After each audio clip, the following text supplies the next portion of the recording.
Trial Tuesday once again, and America's birthday coming up. Attorney David Aylor, the original Uncle Sam himself, here with some tips to stay safe and out of trouble this holiday weekend. Counselor, welcome back to the program. So really, if there's one thing that everybody has to remember this weekend when they're out celebrating, what would that be? Be careful. Yes. I think just being safe in general, in any situation. We obviously have so many accidents that occur around this time, which is unfortunate because it's a time of celebration, friends, family, and of course, most importantly for the country. However, that can be ruined quickly with some of the things we see related, of course, fireworks, pedestrian accidents, and then, of course, also criminal activities such as driving under the influence. Yeah, let's talk about that one, of course, DUIs, because South Carolina Highway Patrol already has said that they will have checkpoints out there this weekend starting Thursday night. So if you see one of those checkpoints, what do you want to do? What do you need to know? Well, the bottom line is when you go up to a checkpoint, obviously understand that you have to provide them with your insurance information as well as your driver's license. What you don't have to do is engage in a conversation with the police.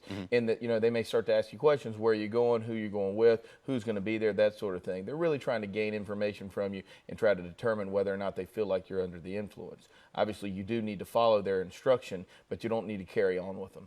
Okay, and make sure you have all of that pertinent information in your glove compartment ready to go. Also, some people I've heard a lot, they go and see these checkpoints and they try and do the U-turn. They think they can outsmart these police officers, and that's really when they're going to get you. Well, absolutely, because they have cars usually set up off the side roads of where these points are set up, and they know that, so they definitely set them in certain areas so that it's even more difficult to do or fairly obvious when you do turn around. So trying to do that is only going to put you in a worse situation. You'll definitely be taken out of the car.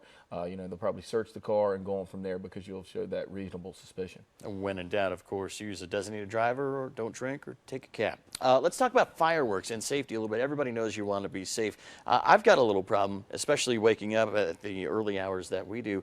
If your neighbor's setting off fireworks and it's well into the night, let's say it's 1 o'clock in the morning, do you have any kind of legal right to call him, say, you shout over the fence and just say, hey, can you please stop? I got to go to work tomorrow. We're not all as lucky to you have Friday, Saturday off.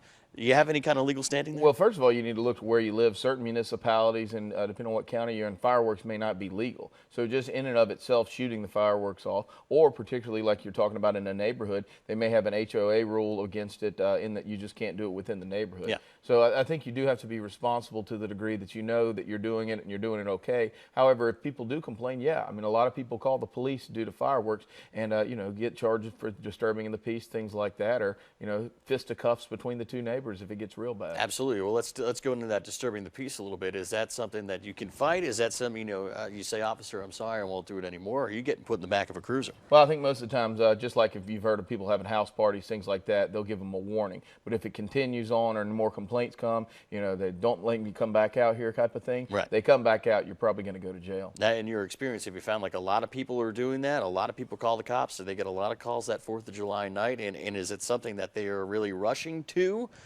Well, they're going to have to come at some point in time, although, of course, they're going to probably be strained with their time with the amount of different types of calls and wrecks and things going on. However, I have seen many times officers having to go to certain situations, parties that get out of hand, whether it be because of music. Sometimes, of course, the mixture of the alcohol and fireworks creates a scary environment, but also one that's definitely disturbing to neighbors. Another issue that we've talked about a lot on this program, of course, is boating. And what do people need to know? If you are going to be driving a boat and taking friends out there, what do you want to need to know with alcohol in regards to how much you can drink as captain or none at all? Well, first of all, you need to make sure that everything on your boat is in place and you have everything that's listed on the DNR list, because more likely than not, particularly this weekend, you will be stopped by the Coast Guard, by DNR, or maybe a local police agency.